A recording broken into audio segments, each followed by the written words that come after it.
Good morning, one and all.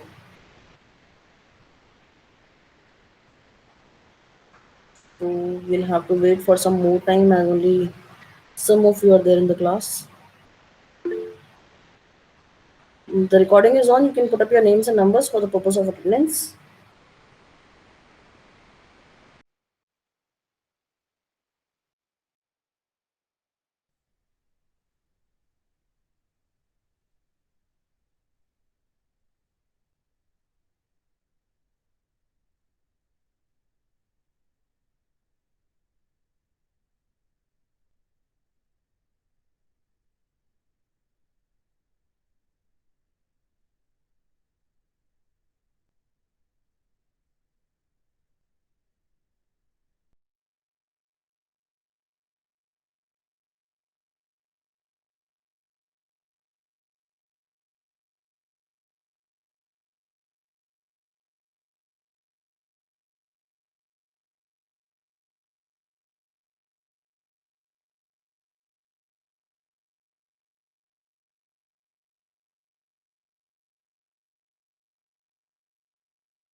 Okay, so today people are taking a very long time to join the class. That's okay. So yesterday we were talking in the last lecture we were talking about the difference between balance of trade and the balance of payment. Whereas in our today's lecture we'll be talking about the causes and kinds of disequilibrium which are there in balance of payments. Now, the causes and kinds of disequilibrium, the types of disequilibrium that are there in the business balance of payment, where they go together. And that is one of the reasons because of which we are also making an effort to discuss them in a at the same time.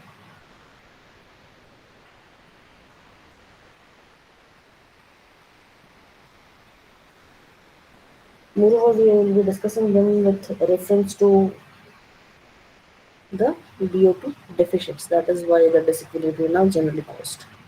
When there is surplus, no one is bothered about it. The first one is inflation and fundamental disequilibrium. See, inflation is now we are aware one of the major causes of population and inflation.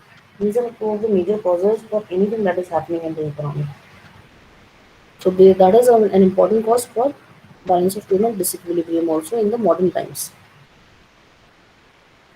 What inflation does is it basically causes the deficit in the balance of payment because inflation is the one which is making the imports relatively cheaper and it's making the exports costlier. As a result, the imports will increase and the exports will decrease. As and when the imports will increase and the exports will decrease, there will be more payments as compared to receipts, and hence, as a result of that, we will be able to see a certain level of disequilibrium in the balance of payment, that is, deficit in the balance of payments. The next cause of, we can say, the next kind of disequilibrium is business cycle, or we can say cyclical disequilibrium. Now, business cycle also has a role to play and a major role to play in balance of payment disequilibrium. See, um, this business cycles may be confined to a country or to a group of countries, or it may be global, like that,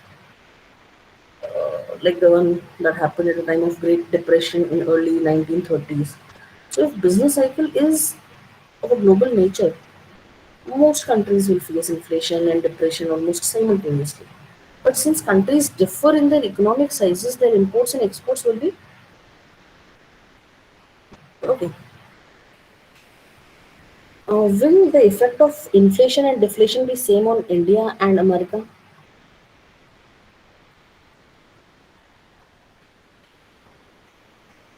Will the effect of inflation or deflation will be same on in India as compared to America?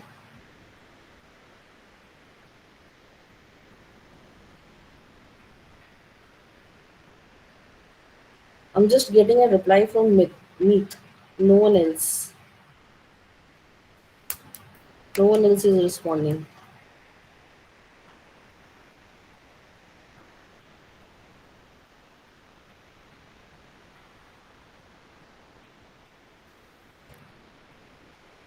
Okay, so as the economies of different countries is of a different size, so will be the effect of inflation or depression also. And the imports and exports will also be affected in varying degrees and forms. Some of the countries might accumulate trade surplus, others might be having a trade deficit for large magnitude. Like it came in today's paper or yesterday's paper.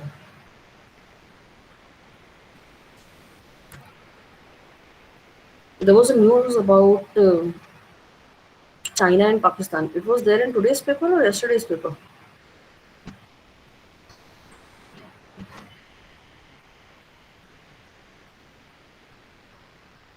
The news about the debt of Pakistan was in today's paper or yesterday's paper. पता ही नहीं paper तो हम पढ़ते ही नहीं right. Okay, so what they are saying is that our neighboring country is facing huge deficits in balance of payments, and Earlier, China was helping it out, whereas now they have said that they'll not be providing any more funds to our neighboring nation in order to fulfill its import deficits which it is having from different other nations.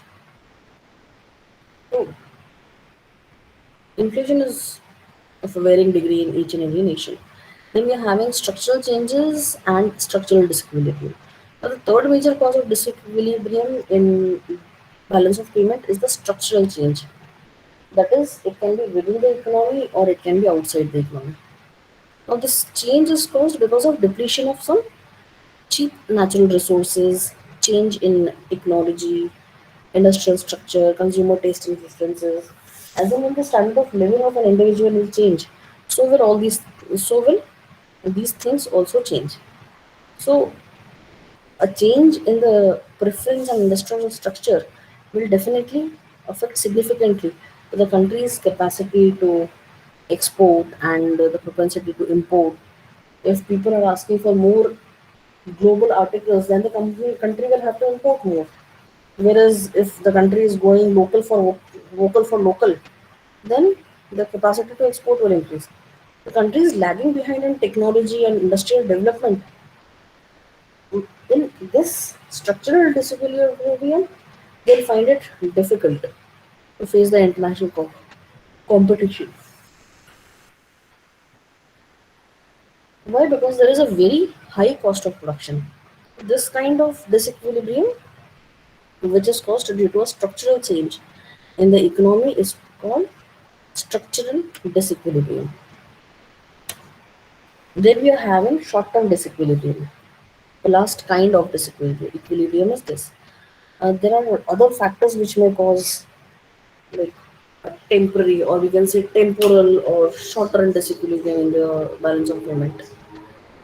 Now, these are the categories that include seasonal deficits, which are caused by crop failure or rapid growth in the population in food deficient countries. Like, whenever there is a rapid growth in the population and the food deficient countries, what happens with us is what happens with these countries is that they'll be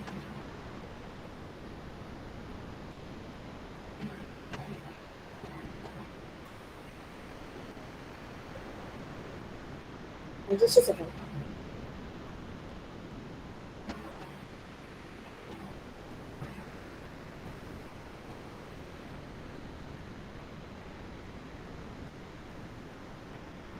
Okay.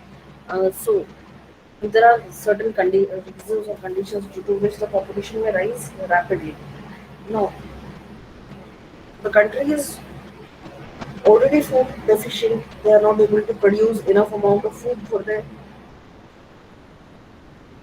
existing population, and in front of that, the population is now rising. So what they'll have to do, they'll have to import more. As and when they'll have to import more, then the deficits will keep on rising. And then is the ambitious development plan, which are necessitating heavy imports of technological know-how like machinery equipments. This is the case which is happening in India also right now. We're having ambitious development plans, and because of that, we are importing a lot of things. There is demonstration effect of the advanced countries on developing nations. They also increase the imports in the later.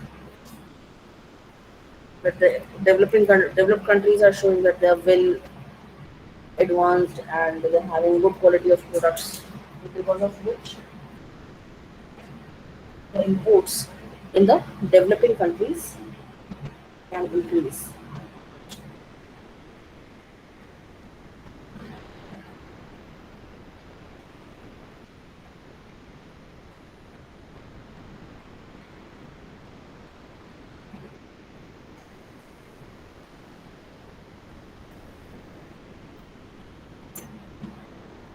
Please, just a second.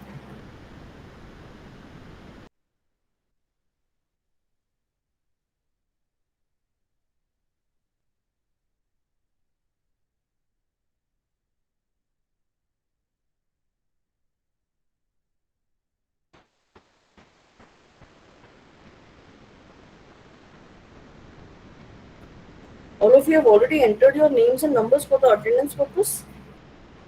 Please make sure you're not forgetting that.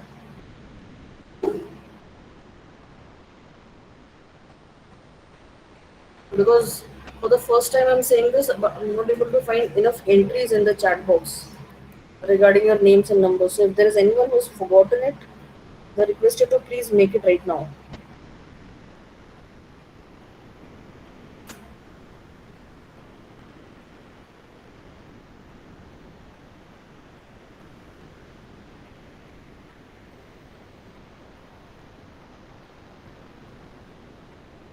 Make an entry. I'll give you 2 to 3 minutes. Make an entry. Aram sir.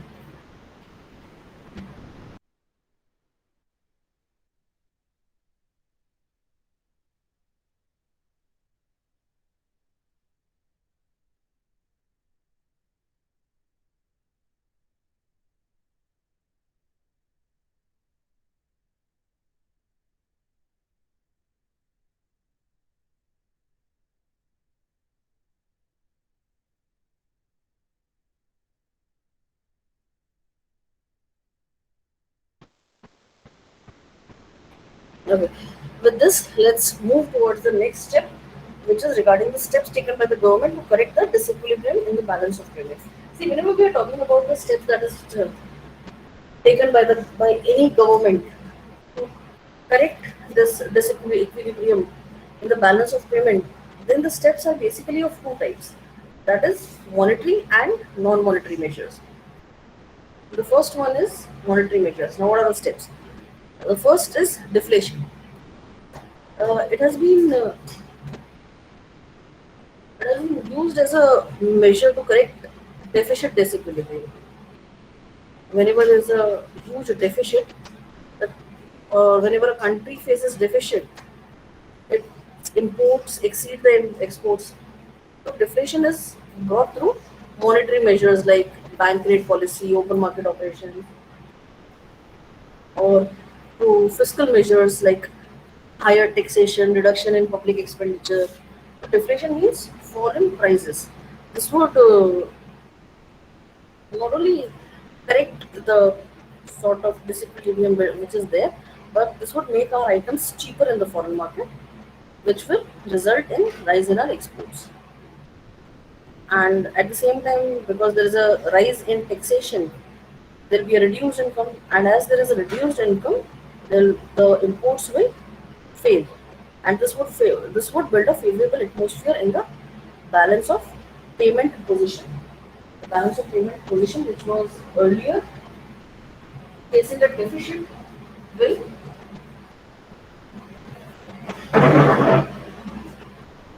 now be better. Then is depreciation. Depreciation refers to, okay, what is depreciation? Can anyone tell me that? What is depreciation?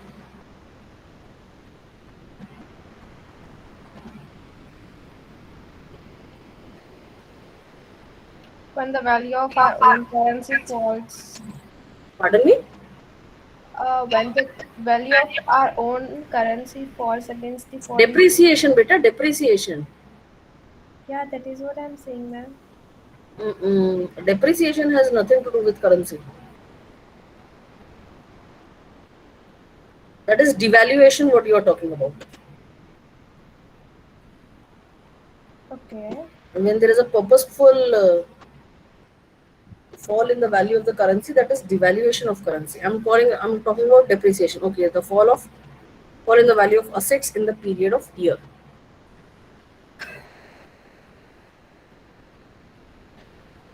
So generally depreciation is taken as the reduction in the value of assets.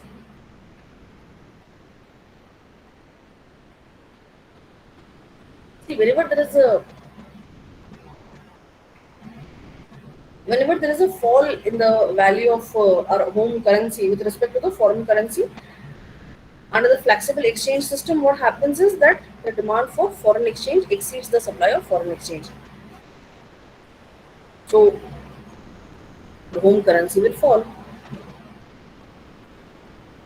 In case of macroeconomics, that is what depreciation is. Then generally, depreciation is reduction in the value. That is what I was asking you. What is depreciation? So consequently, what will happen? The exports will become cheaper and the imports will become dearer. So that can also help us in correcting the situation of balance of payment deficit. Then is devaluation. Devaluation is when we deliberately bring down the value of currency against foreign currency. Depreciation is spontaneous due to interaction in market forces. Devaluation is basically an official act by the monetary authority. So generally, the IMF advocate this policy of devaluation as a corrective measure for the disequilibrium, and that too especially for underdeveloped countries. For developing or developed countries, devaluation is not advised.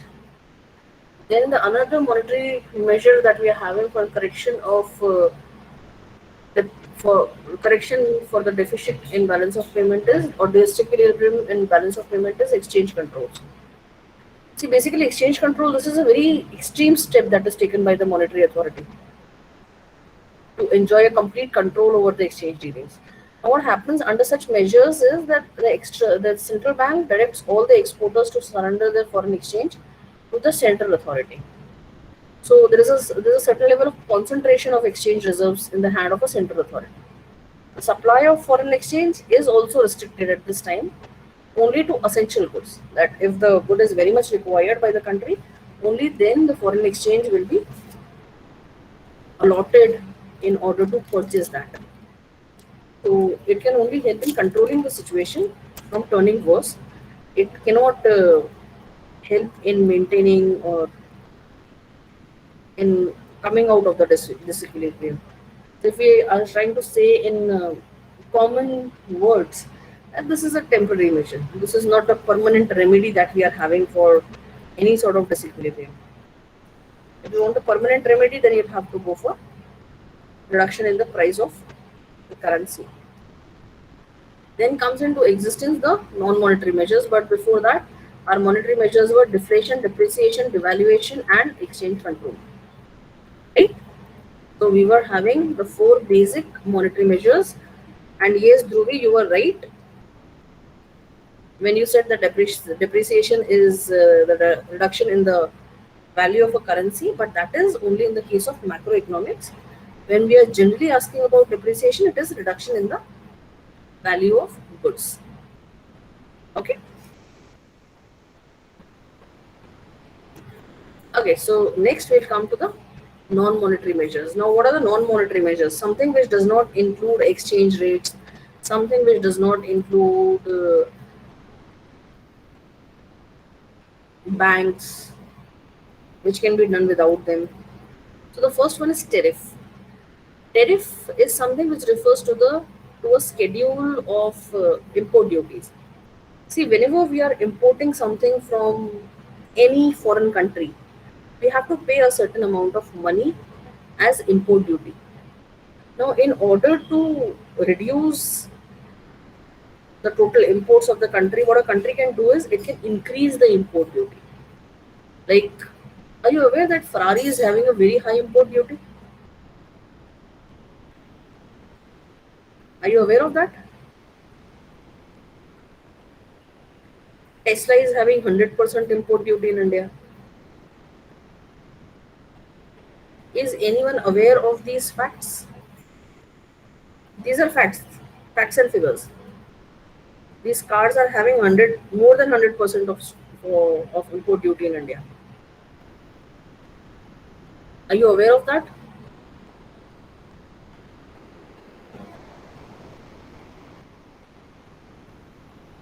No one knows that? Literally?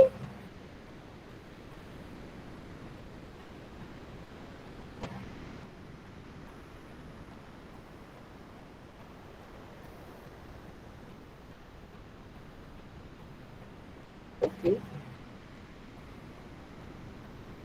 So now you know that these cars are having more than 100% of the 100% import duty in India. So that is called tariff.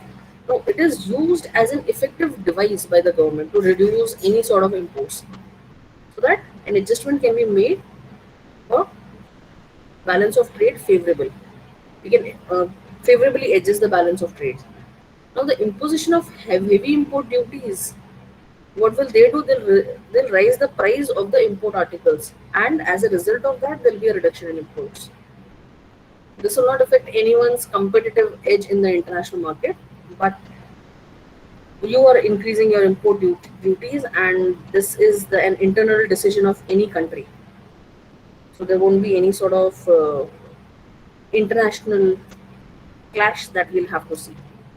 This will not only reduce the level of imports that a country is having, but it will also improve our position of balance of payments.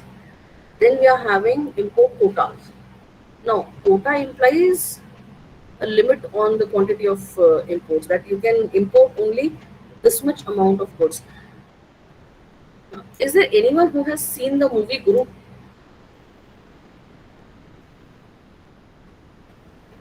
Hmm. Anyone who has seen the movie Guru? किसी ने गुरु देखी है? The Hindi movie. Okay. So in that they are talking about this Kela silk material and something is to be imported and all those things. So those were the days when there were heavy import restrictions in India. Importing something was like very tough because there were too many quotas were there which were restricted. This was the time of Prime Minister Indira Gandhi was the Prime Minister of India, and that was an emergency era. There were many import restrictions were there and import quotas were there. Now what happens because of this import quotas is this leads to a compulsory reduction in imports and thus improve our position of balance of payment. At that time, the condition of a country financially was very bad. So they had to come up with this import quotas.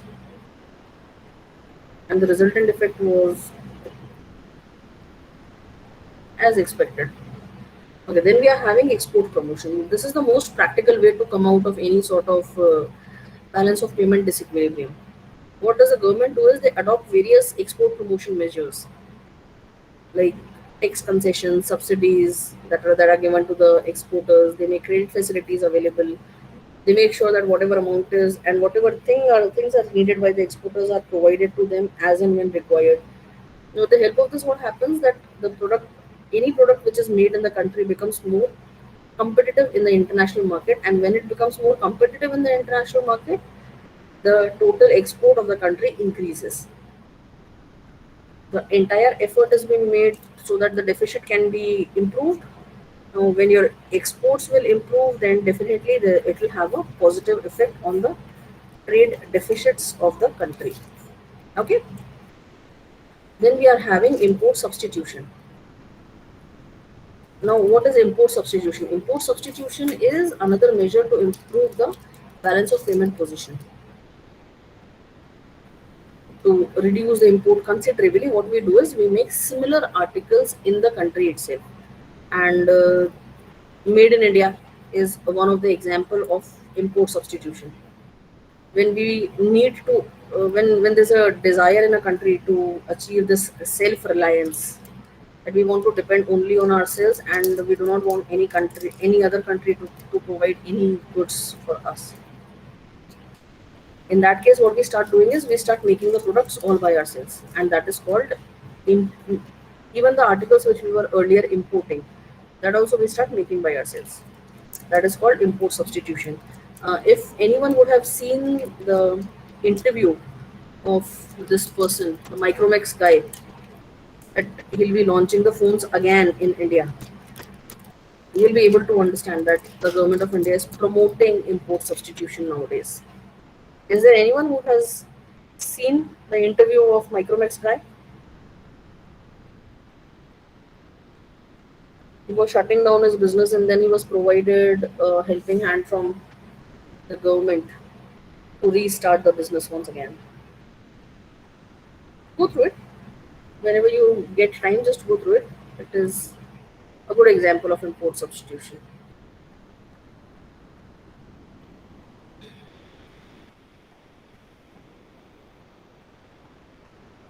So this was all about the imports and exports, and the balance of payments, balance of trade, and disequilibrium, the kinds of disequilibrium, and the ways in which we can treat this equilibrium.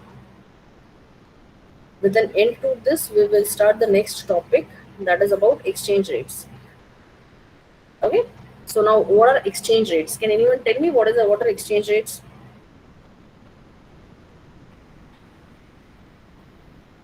What is the exchange rate of India today?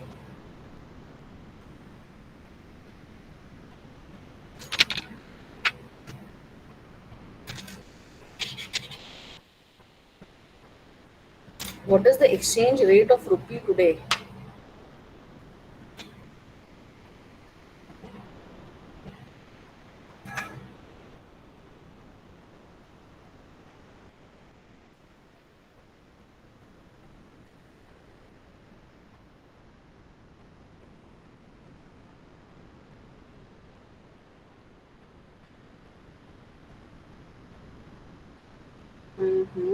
Is that the exact exchange rate, or is this the one which is available on Google?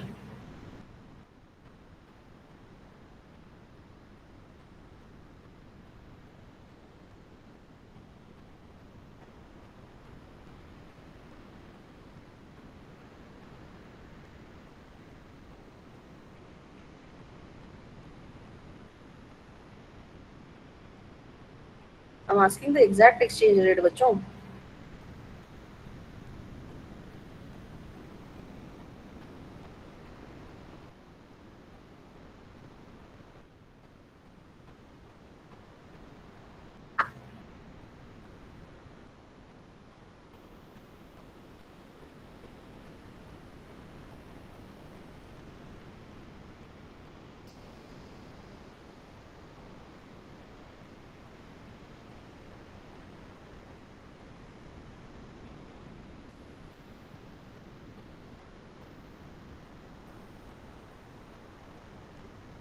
$72.52 is not the exchange rate. Tell me the actual exchange rate for today.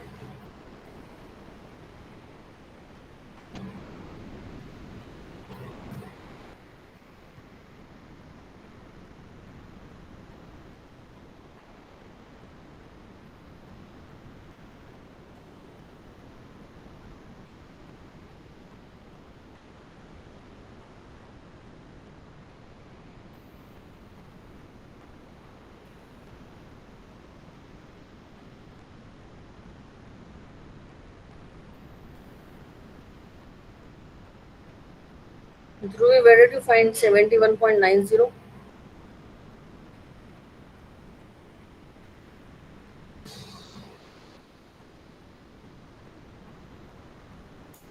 Ma'am, there is a site in which they are showing the current rates. They are changing, Okay. and that is bookmyforex.com. So there I entered one USD and it is showing like 71.90. And now it is 71.89. Okay.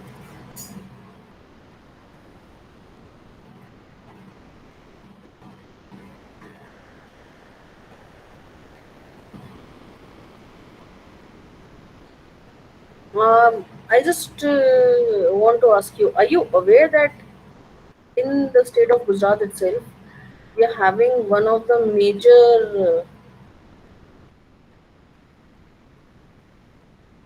dealers of Forex? Not the dealers, but they tell us about the exchange rates in a very good way. Mostly the reports are referred by exporters. Are you aware of that? If I'll tell you the name of the Forex people, you might be able to believe that. Have you heard of the company named Vadilal?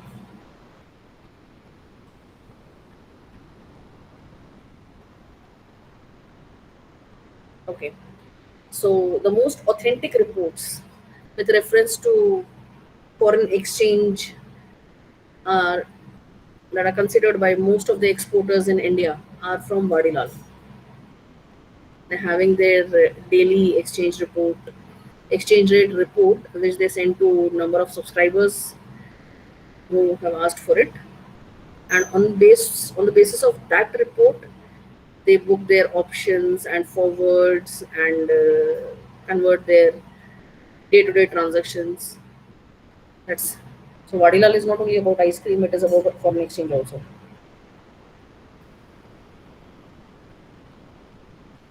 So let's continue now. What is exchange rate? This is basically what it shows. It shows the price of the domestic currency in terms of foreign currency. Now, when any two currencies open up for trade, then the goods and services and capital they tend to move from one place to another. So in this process, the price or the exchange rate is something which is very important, and because it is this rate at which the trade will take place. The demand for and whenever we are talking about foreign transactions, the demand for foreign exchange occurs. So there are three systems or reams of foreign exchange: the gold standard, the fixed exchange rate, and the flexible exchange rate. Now, before going through that, we'll go through certain basic definitions. That is, what are the basic definitions of the terms which are used while defining the exchange rate? The first one is exchange rate itself. It is defined as the price of one's currency in terms of other currency. And the next definition is about the gold standard. Each country fixes the price of its currency in terms of gold. Now, this is the amount of gold we are having, and hence they fix the price of the currency. Then we are having fixed exchange rate. In this case, the central bank fixes the exchange rate at a given level. That the exchange rate will be something like this. Currently, I'm not aware of any of the countries which are having fixed exchange rates, but yes, they do that. Then we are having flexible exchange rates. Now, what happens in this case? In this case, the rate of exchange is determined by the interplay between the supply and the demand of foreign exchange. The higher the demand, the more the price; the lower the demand, the lesser the price. Then, what is appreciation? It refers to a decline in the domestic price of foreign currency. That is, whenever the price of USD in India decreases, that is appreciation of Indian currency. And whenever the price of USD in India increases, that is depreciation or depreciation on the part of Indian currency. So we'll stop over here with the basic definitions. And in our tomorrow's lecture, we'll be going through the gold standard, the fixed and flexible exchange rates, their definitions, and their comparisons. So, till then, if you're having any doubt in whatever we have done, you're requested to please put up the questions. If you're not having any doubt, then you're requested to put up your names and numbers for the attendance, and then you can leave the class. Thank you.